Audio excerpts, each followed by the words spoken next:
নমস্কার বন্ধুরা, আজকে আবার একটা নতুন রেসিপি নিয়ে চলে এসেছি। আজকে ঢাকাই পরোটা করে দেখাবো। তা আগে মাখাটা দেখিয়ে দিই কিভাবে মাখছি। আগে দেখুন, এই যে পরোটার জন্য ময়দা নিয়ে নিয়েছি, অল্প সামান্য লবণ দেব,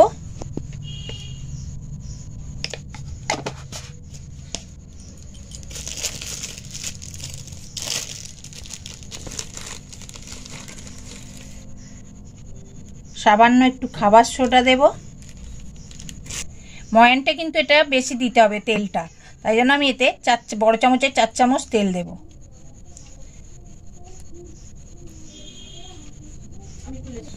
এইটা এবার ভালোভাবে মিশিয়ে নেব। পুরো ময়দাটা ভালো করে হাত দিয়ে ভালো করে আগে তেল দিয়ে ময়ানটা ভালো করে দিতে হবে।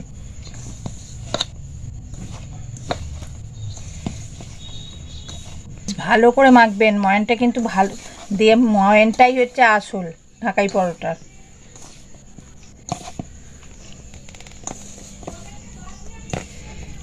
দেখুন এই রকম, এই যে মুঠো হয়ে যাচ্ছে, তাহলে বোঝা যাচ্ছে ভালো ময়ানটা হয়েছে। এবার অল্প অল্প জল দিয়ে এটা মাখতে হবে।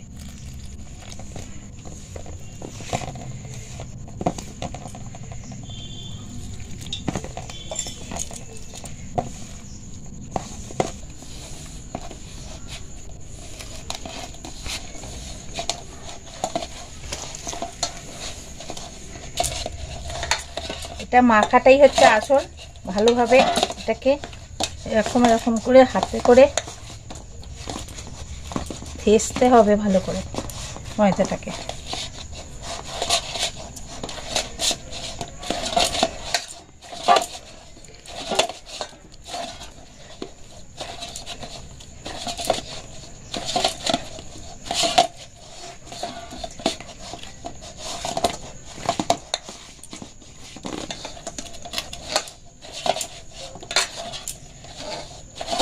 এবার এটা চাপা দিয়ে রেখে দেব। মাখা হয়ে গেছে, দেখুন এবার চাপাটা খুলবো, কতটা নরম হয়ে গেছে। আর একবার ভালোভাবে মেখে নেব।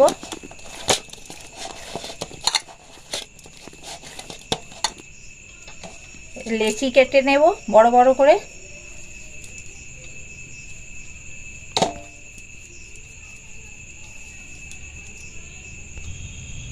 বড় চামচের 2 চামচ ময়দা দেব।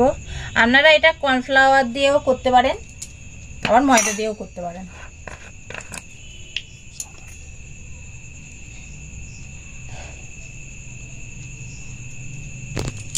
তিন চামচ তেল দিয়ে এটা ভালো করে, একটু বেশি এটা একটু তেল দিয়ে ঘন করে গুলতে হবে।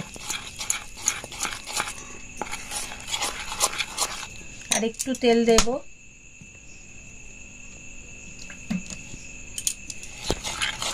এটা একটু ঘন করেই গুলবেন, যেরকম।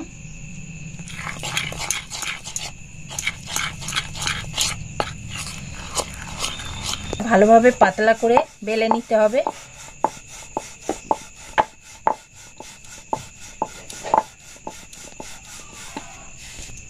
দেখুন এরকম বেলে নিতে হবে গোল করে, রুটির মতন। ব্যাটারটা করেছিলাম সেটা ভালোভাবে এর মধ্যে উপরে বুলিয়ে নিতে হবে। দেখুন 4-5টা কিন্তু এই তেলটা মাখিয়ে নিয়েছি। তেল দিয়ে যে ময়দাটা মাখিয়ে রেখে দিয়েছিলাম সেটা 4-5টা মাখিয়ে নিয়েছি। এবার এটাকে কি করব দেখিয়ে দিচ্ছি। যে সাইড কেটে নেব, ঠিক মাঝখান থেকে এরকম কেটে নিতে হবে। এরপরে হ্যাঁ, এবার এইটাকে ভালোভাবে মুড়ে এরকম মুড়ে নিতে হবে।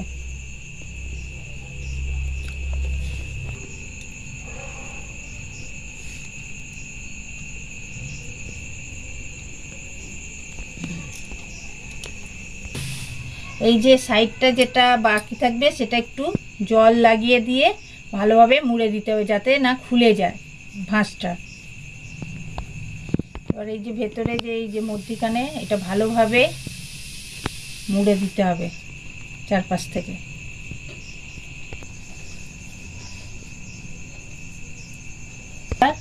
এই যে ধারটা থেকে একটু কেটে নেব, আর যেখানটা কাটা হয়েছে সেটা একটু তেলে ডুবিয়ে নেব।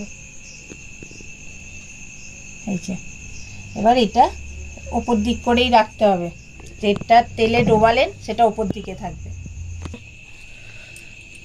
দেখুন আর একটা অন্য পদ্ধতিতে দেখাচ্ছি, যেটা আপনাদের সুবিধে লাগবে সেইভাবে করবেন। এই যে তেলটা ঢেলে নিলাম, চারপাশটা মাখিয়ে নেব।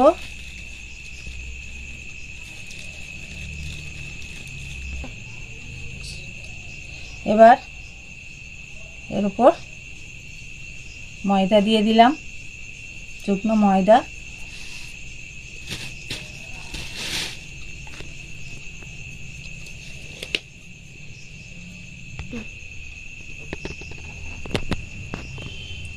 আবার এইটা মধ্যখান থেকে এরকম কেটে নিতে হবে, যেমন ওটা করলেন এটাও সেরকম, খালি পদ্ধতিটা আলাদা।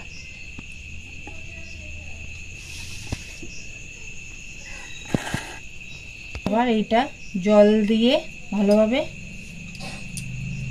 মুড়ে এইটা মানে আটকে দিতে হবে যাতে না খুলে যায় ভাঁজটা।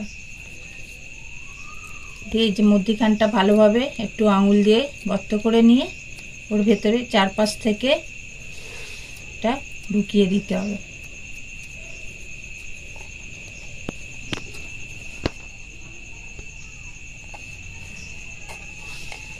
এই যে এবার কাটা, এবার এটার উপর যেমন তেলে ডুবিয়ে রাখতে হবে। চামচে করেও আপনারা এর উপরে তেলটা দিতে পারেন। কম করে সবগুলোই করে নেব। এবার এই যে লেচিগুলোকে এটা হাতে করে এরকম করে চেপে দেবেন, দিয়ে এবার এটা আস্তে আস্তে করে বেলতে হবে, বেশি চেপে নয়। আর এই যে মধ্যিখানে যে ভাঁজটা থাকবে যেন থাকে মধ্যিখানে, সাইড হয়ে না যায়, আর বেশি চেপে বেলতে হবে না, হালকা হাতে বেলবেন এগুলো। আর এই দেখুন এই যে ভাঁজটা আছে এটা ওপর দিকেই থাকবে। আস্তে আস্তে দিয়ে দেবো। এবার আস্তে আস্তে করে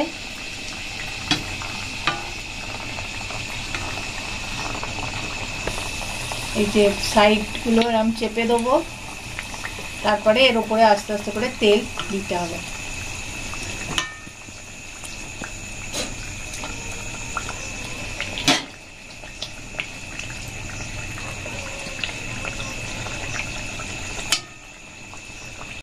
লেচিগুলো এই যে উপরে এরকম করে হাতে করে চেপে দিতে হবে, দিয়ে এবার আস্তে আস্তে করে বেলতে হবে। বেশি চাপবেন না, হালকা হাতে এটা বেলতে হবে। এই যে ভাঁজটা যেটা আছে এটা ওপর দিকে থাকবে, যখন তেলে ছাড়বেন এই ভাঁজটা ওপর দিকে থাকবে।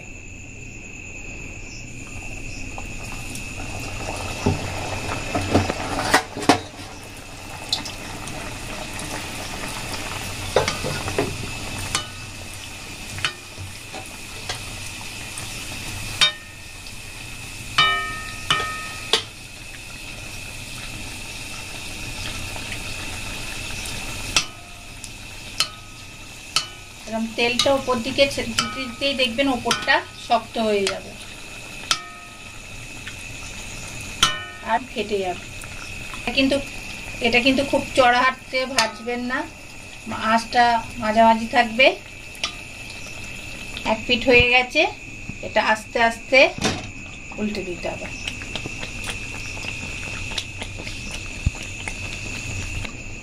এবার এই রকম করে পেছন দিকটা নেবেন, তাহলে তেলটা ঝরে যাবে ভালোভাবে, দিয়ে তুলে রাখবেন। আর এরকম ভাবেই আমি বাদ বাকিগুলোও ভেজে নেব।